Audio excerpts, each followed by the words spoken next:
pour rebondir un petit peu sur tes états d'esprit un peu positifs et parce que ça nous manque tous, on va parler concert. Hein. Donc, qu'est-ce que c'est alors c'est un truc qu'il y avait en 2019, les concerts, je sais pas si t'en as fait. J'avais même ouï dire que vous aviez fait des concerts en été 2020. Et ouais, ma gueule c'était trop bien. Ouais. Alors ça fait quoi cette petite parenthèse? Vous aviez joué où alors, ça fait 14 heures de van sans dormir, en zappant les autoroutes pour économiser 20 €. Parce que ça on le dit pas, mais c'est ça le hardcore. Hein. Et la seule fois où on a pris un autoroute, on s'est retrouvé en bouteille. Ah oui, putain. On s'est dit, vas-y, on prend l'autoroute comme ça, on avance et tout, entre Montpellier et Grenoble. Et en fait, on est resté 2 heures dans un embouteillage. Ça nous rendait fous. C'était horrible. Non, bon, le voyage, mais ça c'est petit, voilà, c'est commun de tous les groupes. On a eu Vous avez joué dans le sud. On a eu du bol de fou parce que c'est ça. Les concerts étaient prévus. Enfin, on nous a demandé si on était d'accord de jouer à Montpellier. Ouais. Coup de base, on a dit non parce que voilà. Mais après, on s'est dit allez quand même. Non, c'est pas vrai. On a dit oui direct. On a dit oui direct. Franchement, on n'avait jamais joué dans le sud. Ça va être super bien. Après, il y a eu le premier confinement. On s'est dit ok, la date elle va sauter. Après, ils nous ont dit non, franchement, vous jouez en plein air. Du coup, ça va le faire. Ouais. On est arrivé. C'était la Secret Place. Ouais, et puis c'était Eris de Anthropophago et Caligula qui nous invitaient. Ouais. Et ensuite, donc du coup, on avait ce concert programmé à Montpellier, et puis il fallait trouver quelque chose sur le chemin. Et là, c'est du coup Jérém Bischoff qui manage Parjure, qui sont très bons potes à nous. D'accord. Qui nous a trouvé un petit gig en fait dans un petit rad, mais génial. Super ambiance. Et qui nous a vraiment aidé sur le coup. Ouais. Mais voilà, enfin c'était un top. Week-end d'air qui était excellent. C'était trop bien parce que bon bah déjà ça nous a permis de nous retrouver aussi. Ouais. Oui, premier concert. Nous tu vois sur Facebook, Twitter, machin, tous les groupes qui disent bon bah on annule. Et nous on est 5 connards de Strasbourg et on arrive à jouer alors que tous les grands groupes ils peuvent pas. Et on s'est dit ouais, c'est génial, et même le public était présent, il respectait au maximum les masques, etc. Nous on a joué. Il y avait eu 3 groupes avant nous. 2. Où ça? À Montpellier. 2, 3. 2. Tightened et Blood and Sweat. Ouais, bonne rencontre aussi. Ouais, super sympa les gars, super sympa. Et nous on s'est dit bon vas-y, si t'es debout, faut garder le masque. Ouais. Et on va aller dans le mosh. Oh là là, j'ai tenu 14 secondes et après j'avais trop chaud, j'en pouvais plus. Et après moi j'étais sur scène et je disais aux gens allez bougez votre cul, alors que je savais que c'était chaud avec le masque. Et les gens ils étaient au taquet. Ils étaient à fond. C'était la folie. Et c'était trop bien. Grenoble c'était l'autre ambiance, c'était beaucoup plus petit mais c'était top aussi. Et ça fait du bien, on a eu trop de chat de trouver ces concerts. Et c'était finalement des vacances, le premier concert, les 2 concerts même on les a fait en petites chemisettes, c'était en mode vacances. On a pris le temps d'aller à la mer avant pour un peu se poser, c'était un petit break vacances musical, c'était vraiment top. On est parti 1 ou 2 jours avant le concert, histoire de déjà faire la route, et puis prendre du temps entre nous. On s'est dit voilà, le confinement c'était tous à chier, sachant qu'en plus David il bosse dans le médical, et du coup lui il avait vraiment besoin d'un break, et du coup là c'était ouf quoi, c'était vraiment trop bien. Ok, ça marche. Donc belle petite parenthèse cet été. Et là, des projets de concert ou c'est encore très fou, j'imagine. Alors la plupart des concerts qui étaient prévus, ils ont tous été annulés. Ils ont tous décalés. Reportés. On a un concert à Strasbourg qui est prévu à la Maison Bleue depuis 2 ans. Un an et demi. Ah oui, exact, c'est vrai. Et ça a été reporté 3 fois déjà. Du coup, à voir si ça va se faire. Comment s'appelle le fest Le Ripfest. On devait jouer au Ripfest et finalement on est décalé à l'année prochaine. On devait jouer dans pas mal d'endroits mine de rien, et finalement déjà là je dis mais c'est tous les acteurs musicaux, même pas de France, du monde entier, savent pas où foutre les pieds, parce que même si les mecs sont chauds pour refaire des concerts, est-ce qu'on pourra avec l'arme sanitaire, est-ce qu'il y aura encore des lieux qui vont pouvoir accueillir des concerts, tu vois, c'est compliqué. Et là, on peut même pas trop répéter, donc c'est compliqué de composer. Le Kawati est fermé, donc je sais pas, c'est une période un peu sombre. Mais c'est peut-être l'occasion de trouver des autres moyens, répéter chez soi, envoyer des morceaux sur internet, via les réseaux, s'échanger je sais pas, voir. Pour l'instant, on va pas se cacher qu'on est en stand-by parce qu'on a tous beaucoup de problèmes à régler de notre côté. Et puis, puis franchement, le moral, l'envie est même pas là au bout d'un moment, tu vois. Parce que tu dis ok, je vais répéter, mais après il n'y aura pas forcément de concert derrière, sachant que nous c'est un peu notre moteur. Oui, bah, l'envie de faire des concerts, tu vois, j'ai envie de faire de la scène. Puis ça nous a fait plaisir que tu proposes cette interview parce que du coup ça nous relance aussi un peu, tu vois. Ouais. Et du coup les projets de concert, on va pas se mentir, on n'en a pas. Parce que tout est en stand-by. Et c'est pas qu'on est contre, hein, s'il y a des mecs qui veulent faire des concerts. Ceci est un appel. Si vous voulez nous faire jouer en Bretagne, on est super chaud. Un des derniers exemples, c'est quelqu'un qui avait un petit bar, bière faite maison, etc.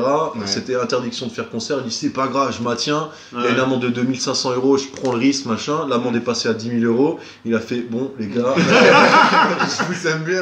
Mais finalement... Donc on a dit bah, normal, pas de souci. Mais ça reviendra, ça reviendra à un moment. Même si on doit louer des garages pour faire jouer des groupes et pour que nous on puisse jouer, on le fera. Si c'est pas nous qui le ferons, ça sera d'autres mecs. Il y aura toujours des moyens de faire des concerts. La dernière chose qu'on avait en tête, c'était de tourner un clip, je crois quand même. On en avait parlé pas mal. Peut-être collaborer avec Brice Inker c'est vrai qu'on avait vu ça. Qui fait de la réal de clips de très bonne qualité. Et à mon avis, c'est la prochaine chose qu'on fera. Ouais, c'est peut-être plus facilement faisable. Voilà, c'est ça justement. La prochaine chose qu'on fera vraiment entre nous, je pense, c'est de boire l'apéro. Ouais, déjà. Vraiment tous se retrouver. Et puis après, on va faire des trucs. De toute façon, on a tout le temps 1000 projets, tu vois. C'est que ça soit des compos qui sont en stand-by, des idées de clips, de concerts, de merch, de men. On a toujours des trucs. Ça marche. Et pour clore un petit peu cette partie concert, on va dire, est-ce que vous avez une anecdote de concert à nous raconter, un truc insolite, un truc marrant? Alors qu'on peut raconter à la caméra Ouais, un truc pas trop... Est-ce qu'il y a des enfants qui regardent? Il y en a plein, à chaque concert il y a des nouvelles rencontres, on s'est fait des potes partout, absolument partout. Ouais. Et c'est aussi ça la beauté de la musique et de cette scène, c'est peut-être que non, on gagne pas énormément d'argent, mais on fait pas vraiment ça pour ça, on fait ça. Pas énormément, pas du tout. mais on rencontre plein de gens super sympas, et il y a des concerts mémorables quand on avait joué à Genève, à la Macno. Ouais. Du coup, on avait joué avec Parjure. C'était la première fois qu'on jouait avec Parjure. Et Truth by Hatred. Et TBH, putain, c'est vrai. Donc deux gros groupes de beatdown bien vénères. Et nous, quand on a joué, il y a un moment, on a lancé un side-to-side. Du coup, t'as les mecs qui vont de chaque côté et ils étaient surviolents. Et du coup, ils prenaient appui sur les murs pour repartir dans le pit. Et il y a un mec, il a pris appui sur un mur, mais en fait c'était une porte. Du coup, la porte s'est ouverte et il s'est retrouvé dans la cuisine comme une merde. Et toi, t'es avec ton micro comme ça, tu vois. Et tu vois le mec qui se gaufre. Et tu te dis, faut que je reste sérieux, vraiment. Et moi, du coup, tu sais, j'étais là, je le regarde, et je regarde juste sur le côté, et je vois Owen avec sa basse, tu sais, qui le regarde aussi, que ça, genre, il est encore vivant ou pas. Il y avait aussi, quand on a joué à Grenoble, on est arrivé, il y avait, franchement, il n'y avait pas d'enseigne, rien. On débarque, et c'était tout petit, et le mec, il nous a dit, du coup, les tables, on les enlève. Il fait, non, j'ai mis les tables exprès, parce que comme ça, si les flics arrivent, c'était, tu sais, les portes à l'ancienne, où t'ouvres le truc comme ça, jlac, pour voir qui a sonné. Et il a dit, j'ouvre, si je vois que c'est les flics, je referme, j'allume toute la lumière, tout le monde s'assoit, et vous faites pas de concert, vous êtes des clients, tu vois. On s'est dit, ouais, ça semble un bon plan, tu vois. T'as les flics qui arrivent, et t'as des mecs qui sont en train de boire des bières, et t'as genre moi, la batterie, je cours de la batterie transpirant, je me pose au bar, ça. Du coup, bonsoir. Et ouais, c'était marrant, tu vois. Après, c'est aussi le contexte actuel qui fait ça, mais franchement, dans d'autres situations, on se serait dit, ouais, c'est quoi ce plan de merde? Et là, on était en mode, c'est énorme. C'est très créatif. Ah, c'était génial.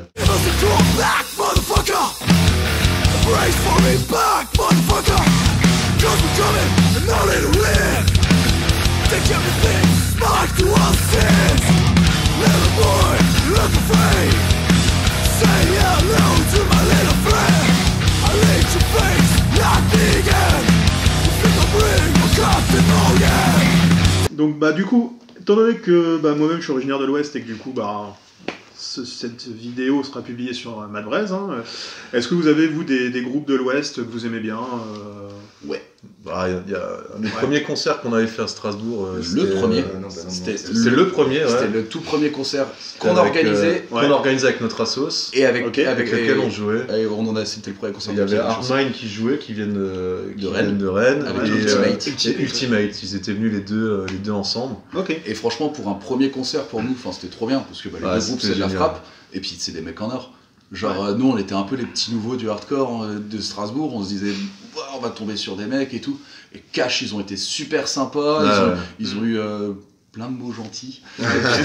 C'était le premier concert qu'on organisait aussi nous-mêmes et il y avait dans un petit rad qui fait quoi 40 places, on avait fait 120 personnes. Vous avez fait ça où? À l'Elastic Bar. Et ça jouait en dessous, t'avais des mecs qui mochaient en bas, t'avais des gens dans l'escalier en colimaçon qui regardaient à travers les barreaux et t'avais du monde qui mochait en haut au niveau du bar parce qu'ils entendaient la musique comme s'ils y étaient. Et il y avait des pogos et des mosh pits en haut. Et moi j'étais aux entrées, je regardais ça, je faisais ok. Et franchement, c'était grave cool. Et après, il y a toute la clique de Rennes. T'as Armine, Entertain the Terror, Poison Gift, et avec Mathias, qui était un peu le roadie de Armine quand on les a connus. Et puis ils se disent je vais sortir un clip et tout. Ils ont fait et le clip est génial. Je te conseille de le voir. Un clip le soir du concert, tu veux dire? Non, plus tard, ils ont fait un clip. D'accord. Et il nous a dit, faut que vous voyez le clip, on a une idée de ouf. Et quand le clip est sorti, c'était une idée de ouf. Ils ont pris une vieille bagnole, ils l'ont découpé pour en faire un mode décapotable pick-up, et ils l'ont rempli comme une piscine à boules. Ok, ah oui, d'accord. Et moi j'ai vu ça, j'ai dit, mais. Ces mecs sont géniaux. Faut que je déménage. Mais t'as Hardmine, ils ont fait aussi. Ils ont sorti un clip dernièrement, et puis de manière générale, le groupe monte bien en ce moment, et c'est vraiment de qualité ce qu'ils font. Ok. Et on les avait rencontrés par hasard, on était au Hellfest avec Charlie et d'autres potes, et on les a retrouvés là-bas, on s'est. Mis une tôle de l'espace. Enfin voilà, c'est vraiment des mecs en or, on les salue. Ouais, mais de toute façon, tout ce qui est Rennes, la Bretagne, tout ça, pour moi, c'est vraiment le terreau fertile du hardcore en France, quoi. Il y a plein de... Même pas juste du hardcore, mais tout ce qui est contre-culture, quand tu vas en Bretagne, c'est quand même balèze, quoi. Nous, c'est beaucoup de bars, c'est pour ça. Ouais, c'est ça. Parce que la carte des bars là en France là qui était sortie. Ouais, c'est vrai, c'est rouge écarlate. C'est ça. Pas le coronavirus, mais ils ont les bars. Putain, à choisir, tu vois. Et puis petite pensée pour le Mondo Bizarro là, parce que je sais que c'était un lieu énorme de la culture rock, metal, punk. C'est ça qui a dû fermer, je crois. Il y a du vent. C'est malheureux. C'est le premier jeu de liste, tu vois. Je sais que pour eux là-bas c'était leur CBGB. Ouais, c'est ça. C'était leur CBGB. Donc du coup, c'était un peu un désastre pour tout le monde là-bas. Ouais, ok. Écoute, c'est gentil pour eux. C'est vrai qu'ils ont fermé en fin d'année dernière. Ouais, c'est ça. Et ça fait chier. Quand t'as des... En fait, le truc, c'est moi, j'ai jamais foutu les pieds là-bas. Mais c'est comme si j'étais allé, parce que j'ai vu tellement de vidéos, d'affiches, de trucs qui venaient de là-bas. Super Bowl of Hardcore. Le Super Bowl of... Ouais, qui a dû prendre le là-bas. En tout cas, le Mini Bowl of Hardcore, c'était là-bas. Ouais. Et le Super Bowl of Hardcore, c'était peut-être dans un truc plus grand, je sais pas. Mais tu vois, c'est un lieu un peu culte dans la scène qui se casse la gueule à cause de cette situation de merde. Et ça fait chier, quoi. Big up d'ailleurs à Face to Face, qui organise la majeure partie des shows en Bretagne qui sont toujours d'excellente qualité. Du coup, le Super Bowl of Hardcore, c'est eux. Mais c'est justement puis avant le confinement, les mecs ils ont fait venir des sacrées pointures des États-Unis et tout. Respect. Tu vois, les gars ils ont fait venir 25 et à checker la prog de cette année parce que j'ai vu un truc passer qui est massif là. Ouais, je crois. Du coup, ils relancent le Super Bowl of Hardcore, je crois, et ils vont dans le lourd encore là. Il y a une Incendiary, je crois, et d'autres trucs. Ah ouais. Oh, je se refuse rien. Ça marche. Alors, je reviendrai vite fait. On terminera par 2 questions musicales, mais je me suis fait une petite parenthèse, un petit kiff dans l'interview, pour satisfaire un peu mon côté cinéphile. Est-ce qu'il y a un film chacun à nous conseiller Juste comme ça. Ouais, moi avec des potes, on fait un ciné-club en ce moment. Là, on se fait des dîners, films, et je dois présenter le prochain. Et j'avais pensé à Zatoichi, c'est un film de samouraï de Takeshi Kitano, je crois. Un samouraï aveugle. Je me souviens plus vraiment du scénario, mais je sais que c'est un très très bon film. Voilà, Zatoichi. Ah ouais, moi j'ai un truc beaucoup moins raffiné. Moi perso, un de mes films que je peux regarder, je sais pas, 1 million de fois, ça reste Terminator 2, qui, je sais pas, je trouve que ce film vieillit trop, il vieillit pas en fait, et c'est vraiment un de mes films préférés. Alors, Je vais pas vous faire découvrir ce film, mais je tenais quand même à le citer, parce que bon, Shorty est le meilleur. Okay. Stallone est le meilleur. C'est un éternel duel entre les deux. Donc du coup, il va citer non, parce que l'œuvre de Stallone n'a pas besoin d'être citée. Tout le monde non, moi, il y a... si le confinement a fait une bonne chose, c'est que j'ai vu énormément de films. Et de base, je regarde énormément de films. De toute façon, j'ai fait des études en art du spectacle. Ah, ok. Voilà. 4 mois, Après, je me suis fait têche. Mais après, j'ai toujours adoré le cinéma. Et un des derniers films qui m'a mis une petite branlée, c'est relativement... Il a eu pas mal de récompenses, du coup, on en a beaucoup entendu parler, mais c'est Jojo Rabbit. Je suis entièrement d'accord. C'est le réal de Thor 3. Il l'a génial. Et en fait, c'est l'histoire d'un gamin pendant la Seconde Guerre mondiale. Pendant la Seconde Guerre mondiale, qui est tout petit. Et qui doit aller. Tout le film. Franchement, je raconte juste ce qu'il y a dans la bande-annonce parce que moi je m'attendais à voir. Tu sais, dans la bande-annonce, en règle générale, tu vois pas mal de trucs. Oui. Et bien en fait, là, ça te montre vraiment juste les 20 premières minutes du film et après, ça part dans un truc vachement plus grand. Perché de ouf. Et en fait, c'est un gamin qui doit aller du coup aux GS hitlériennes, comme tous les gamins à l'époque. Et il a un ami imaginaire parce qu'il se sent seul et son ami imaginaire, c'est Hitler. Et c'est drôle, c'est touchant. Et en plus, c'est vraiment... on te montre l'Allemagne nazie, mais depuis le point de vue d'un gamin. Du coup, tu vois, il y a plein de couleurs, il y a plein de trucs, il est super naïf. Sa mère, c'est Scarlett Johansson. C'est cool. Et ça va, c'est plutôt cool. Et non, franchement, le film est ouf. Je m'y attendais pas du tout, j'ai pris une grosse branlée dans la gueule. T'es allé voir le ciné avec ma copine, c'est pareil. Et je précise juste que c'est un enfoiré, parce qu'au début, il m'a dit moi je vais dire Demolition Man comme film. Donc moi, je trouve un truc bien beubeux. Voilà, attendez, sinon j'aurais cherché un truc un peu raffiné. Mais Jojo Rabbit, je suis d'accord, c'est super film. Mais regardez Demolition Man, ça prédit l'avenir, c'est énorme. Ok, ça marche. On va terminer sur les 2 petites questions musicales. Alors, déjà, je voulais savoir si vous aviez, chacun de vous, un album ou un artiste dans le genre hardcore à nous conseiller que vous avez bien aimé récemment, ou pas d'ailleurs. Ouais, Pied-Bouche, ouais. Récemment, moi j'ai Enfin, pas forcément un truc récent, mais quelque chose que vous avez découvert récemment. Moi j'ai sorti parce que je l'ai en vinyle là, mais c'est 2018. c'est pour moi le meilleur album de 2018. Et c'est un groupe qu'on a produit qui s'appelle Back Down. L'album c'est Sinner. Et c'est vraiment c'est de la bombe atomique. Et en live c'est absolument malheureusement ils ont arrêté. Il y a un deuxième groupe que je vais citer, Strike Back. On s'est lié d'amitié avec eux aussi, qui ont splitté aussi, c'est vraiment... En règle générale, des groupes, quand ils nous rencontrent, après, ils perdent fort. D'accord. Écoute ça, tu seras pas déçu. Ok, donc Back Down, le conseil de Owen. Alors, moi, tout dernièrement, j'ai écouté, ils ont sorti un petit split, là, c'est Backstab, un groupe allemand là, de potes avec qui on a joué plusieurs fois. Ok. C'est le dernier truc que j'ai écouté. La prod est énorme, vraiment, ils ont une prod de ouf, et ils sont super sympas. Enfin voilà, on a joué plusieurs fois avec eux. C'est le dernier truc que j'ai écouté récemment. Sinon, dernièrement, je me retape tous les CD de Get the Shot, et à chaque fois, en fait, c'est la même claque. Et je prends énormément de plaisir en confinement, jouer ça à la batterie électronique, par exemple. Il y en a un qui bosse.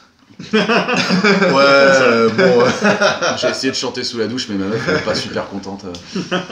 Moi c'est con, mais tous les albums de Terror. C'est mon groupe préféré de toute ma vie. D'accord. En tout ça, c'est une référence pour je pense tous les gens qui je suis quand même team Madball, tu vois. En fait quand je vois Madball en concert, je fais ouais non c'est ouf, et après je vois Terror en concert, je fais mais non c'est ouf, et du coup je suis entre les deux, tu vois. Et après il y a Agnostic Front. Putain, on va pas se faire des potes.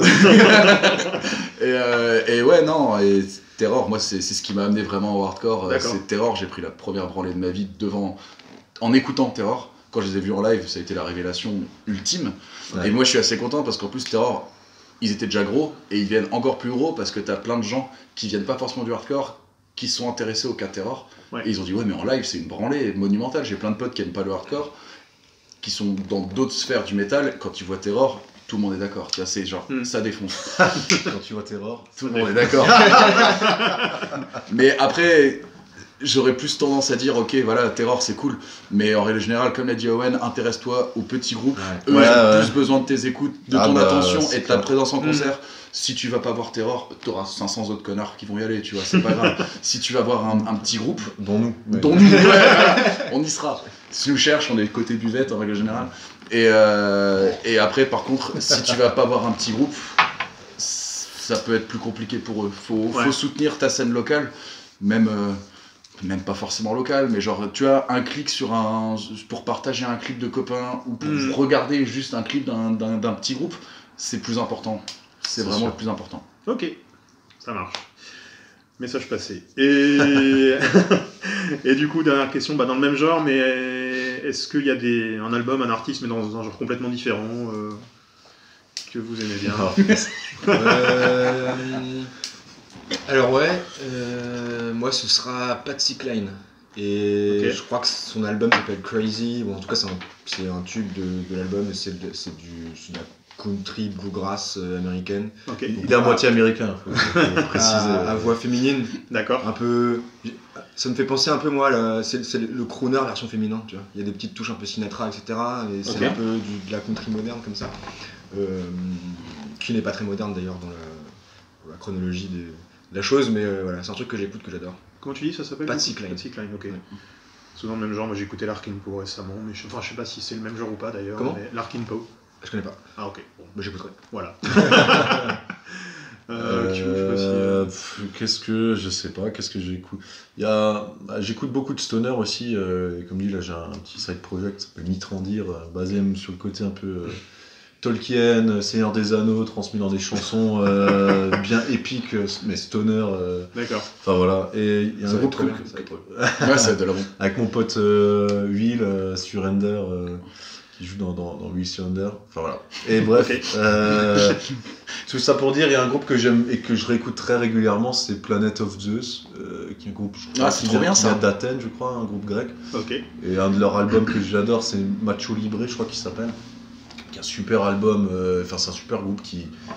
C'est vraiment du gros rock, tu vois, c'est vraiment du rock qui groove, qui te donne envie de... Ouais, voilà, péter, aller sur la route 66 avec une bécane et ça, c'est ça ce que j'aime aussi dans le stoner, c'est ce côté puissant. Donc ouais, je dirais ça. Ça fait voyager le puissant, stoner. Voyage. Voilà, exactement. Prendre de la drogue dans le désert. Pas forcément, mais... Et toi du coup, Charlie moi ces derniers temps, j'écoute vraiment énormément de trucs. Ouais. Et de tous les styles différents. D'ailleurs, je suis en train de me faire une playlist confinement avec toutes les chansons que je découvre. D'accord. Mais après, il y a quand même un truc que j'écoute énormément, c'est du hip-hop. C'est un mec, c'est rigolo, il s'appelle Terror Reid, R-E-I-D. Et c'était un mec qui faisait des instrus pas mal électro dubstep de base. Ok.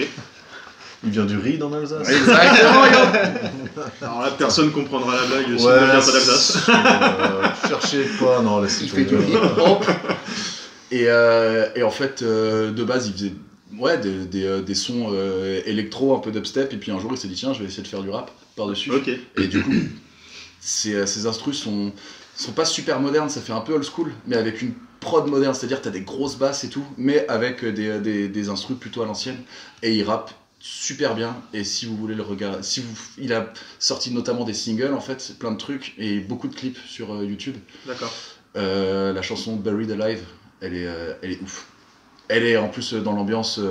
Putain, comment il s'appelle ce film avec George Clooney et Tarantino? Une nuit en enfer. Oui. Ouais, c'est le même délire. Tu sais, les deux ils sont en costard dans le désert, ils braquent une épicerie. Voilà, c'est comme c'est en gros c'est l'intro. Avant, c'est avant le film quoi. Oui, d'accord. Et c'est vraiment stylé. Et tout ce qu'il fait, il a eu une chanson ou deux qui sont à chier. Mais sinon, la plupart des trucs qu'il fait, c'est énorme. C'est vraiment très bien, je conseille.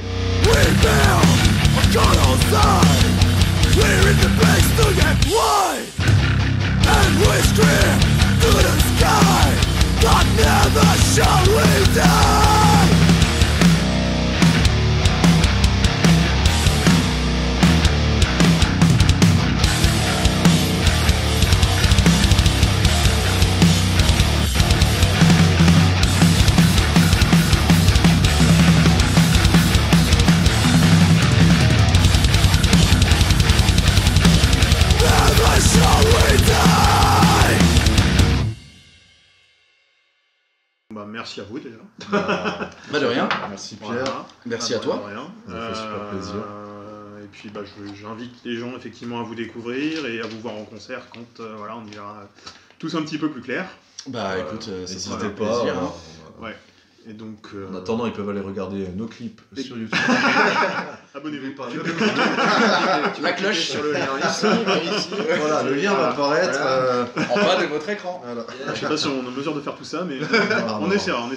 Non, mais je pense qu'on peut-être on diffusera peut-être aussi un clip à la fin de l'interview ou quelque chose comme ça. Mais écoute, avec plaisir. Voilà. Mais merci à vous et puis bon courage pour la suite. Merci. Merci à toi. À bientôt. Salut.